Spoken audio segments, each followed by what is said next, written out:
Hello friends.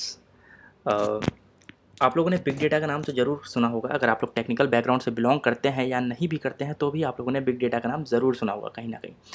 तो आज मैं आपको बताने वाला हूं कि आखिर बिग डेटा होता क्या है और हम लोग बिग डेटा को कैसे यूज़ करते हैं।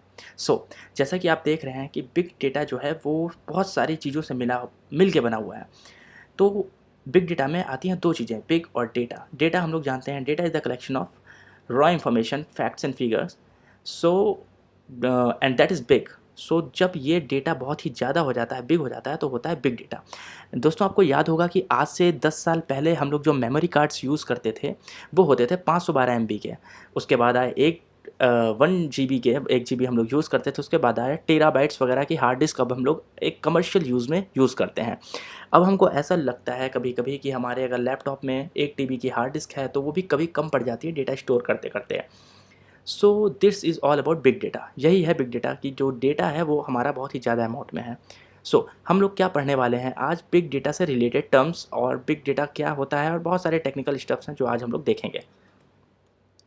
तो अगर हम लोग बात करते हैं बिग डेटा की, तो 4 वर्ड्स ऐसे हैं जो बार-बार हमारे सामने आएँगे। वो है वॉल्यूम, वैराइटी, वेलोसिटी और वेरासिटी। तो अब हम लोग जानने की कोशिश करेंगे कि ये सारी चीज़ें होती क्या हैं। तो जब हम लोग बात करते हैं वॉल्यूम की, तो वॉल्यूम होता है डेटा इंटरेस्ट, मतलब कितना ज़्यादा डेटा है उसे कहते हैं हम लोग डाटा की वॉल्यूम क्या है। और अगर हम लोग बात करते हैं कि वेलोसिटी क्या है, वेलोसिटी का मतलब होता है वो रेट जिस पे डेटा प्रोड्यूस हो रहा है, कि कितना ज़्यादा कितनी वेलोसिटी में डेटा आ रहा है।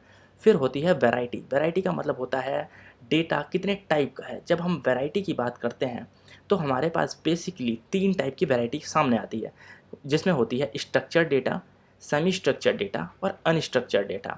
तो स्ट्रक्चर्ड डेटा वो डेटा होता है जो कि एक वेल ऑर्गेनाइज्ड वे में होता है और एक पर्टिकुलर फॉर्मेट में होता है। जैसे कि अगर आपके पास सारी ऑडियो फाइल्स हैं या सारी वीडियो फाइल्स हैं या एक पर्टिकुलर डॉट टीएक्सटी डेटा है, तो हम कहेंगे कि वो एक स्ट्रक्चर्ड डेटा है।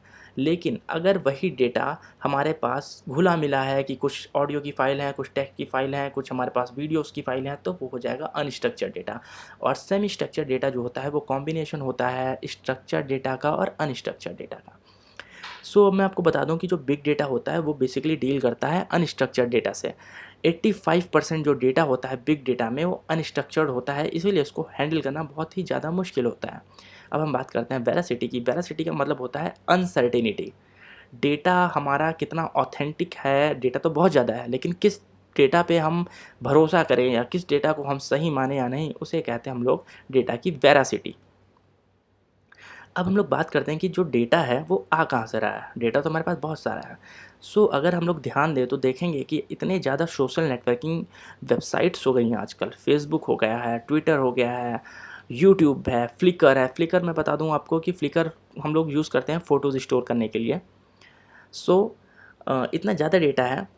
तो ये आता कहाँ से? ये सारी जो सोशल नेटवर्किंग साइट्स हैं, इससे आता है। आप देखते होंगे, आप लोग भी फेसबुक यूज़ करते होंगे दोस्तों, तो हम लोग देखते हैं कि कितने ज़्यादा लाइक्स, कमेंट्स, पिक्चर्स अपलोड करना, वीडियो अपलोड करना, और हम लोग सब लोग करते हैं। और हम लोग करते हैं, अपने सर्कल में करते हैं, पूरे all over India and all over the world कितने लोग हैं जो फेसबुक यूज़ करते हैं या जो ट्विटर यूज़ करते हैं, तो सारे लोग यही करते हैं। तो इसीलिए डेटा जो जनरेट होता है वो बहुत ही लार्ज अमाउंट में होता है।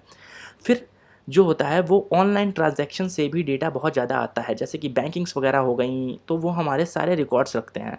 तो ये सारा डेटा वो लोग रिकॉर्ड करके रखते हैं, जो कि जनरेट करता है as a result big data. फिर आते हैं जो सेंसर टेक्नोलॉजी और नेटवर्क हैं, उनसे भी बहुत सारा डेटा आता है, जैसे कि सैटेलाइट्स हो गई। और हम लोग देखते हैं कि जब बहुत ही बड़े-बड़े कोई भी, जैसे कि आपकी कंपनी हो गई, तो उसमें जो एम्प्लॉइज़ काम करते हैं उनके पास एक मैग्नेटिक पंचिंग कार्ड्स होते हैं, जिससे कि वो पंच करके अपनी अटेंडेंस देते हैं, तो उनका भी डेटा वहीं से स्टोर होता है।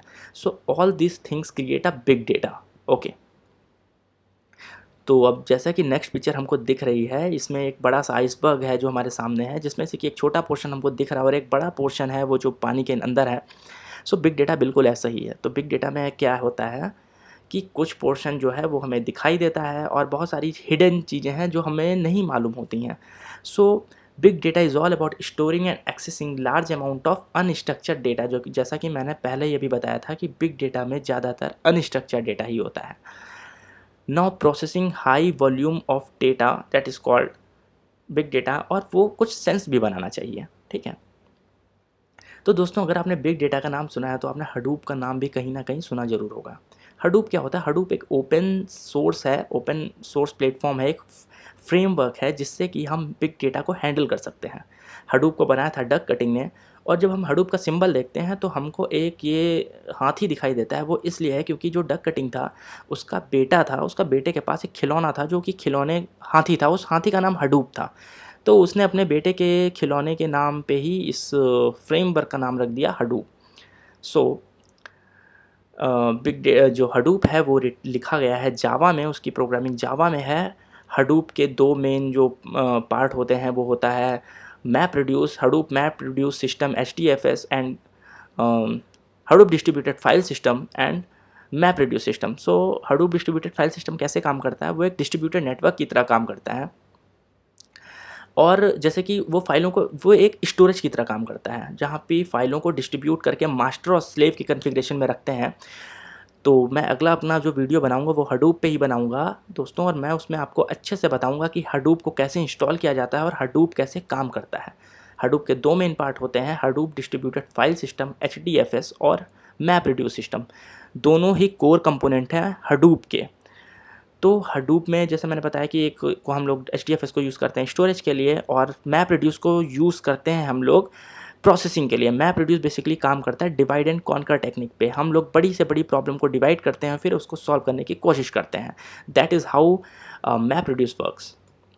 तो अब हम लोग समझेंगे कि बिग डेटा को आखिर हम लोग यूज़ कहाँ करते हैं। बिग डेटा को हम लोग यूज़ करते हैं बैंकिंग सेक्टर में, गवर्नमेंट में, मैन्युफैक्चरिंग में, हेल्थ में। बहुत सारे ऐसे सेक्टर्स हैं जिसमें हम लोग बिग डेटा को यूज़ करते हैं। तो बिग डेटा को हम लोग कैसे यूज़ करते हैं? जैसे कि फॉर एग्ज़ाम्पल हम लोग फेसबुक चलाते हैं, फेसबुक से हम लोग बहुत सारी इन्फॉर्मेशन है जो हम लोग अपलोड करते हैं, और फेसबुक के ओनर्स हैं उनके पास हमारी इन्फॉर्मेशन है, गूगल है, यूट्यूब हम लोग सर्च करते हैं। सो दोस्तों आप कभी ये मत सोचिए कि आपकी कोई भी इन्फॉर्मेशन कॉम्प्रोमाइज़ हो रही है। एक्चुअली जो इन्फॉर्मेशन यूज़ होती है वो हमारी इंडिविजुअलिटी पे डिपेंड नहीं करती है, वो सिर्फ ये डिपेंड करती है कि इस एरिया में, पर्टिकुलर एरिया में, लोकेशन में आपको क्या खाना पसंद है। ये मैटर नहीं करता है। लोगों के लिए ये मैटर करता है, कंपनीज़ के लिए, कि उस पर्टिकुलर लोकेशन पे लोगों को क्या खाना पसंद है, जिससे कि और अलग अलग प्रकार की पॉलिसीज़ बनाई जा सकें। हमारी गवर्नमेंट वैसे यूज़ करती है बिग डेटा को कि कैसे पॉलिसीज़ बनाएं तो जिससे कि लोगों का भी भला हो सके और गवर्नमेंट का भी भला हो सके। So this is all about big data. So बहुत सारी ऐसी चीज़ें हैं जो बिग डेटा से रिलेटेड हैं, जैसे कि क्लाउड कंप्यूटिंग रिलेटेड है, डेटा माइनिंग एंड हडूप तो बेसिकली उसका कोर कंपोनेंट है ही। तो मैं अपने नेक्स्ट वीडियोज़ में आपके लिए लाने वाला हूँ हडूप, फिर cloud computing and then data mining. So अगर आपको पसंद आया हो मेरा वीडियो और आपको ऐसा लगा हो कि आपने कुछ नया सिखाया तो उसको प्लीज़ लाइक करिए, कमेंट करिए, और एट लास्ट सब्सक्राइब करिए ताकि आपको पता चलता रहे कि क्या क्या टेक्निकल टर्म्स आ रहे हैं और नई नई टेक्निकल वीडियोज़ आ रहे हैं।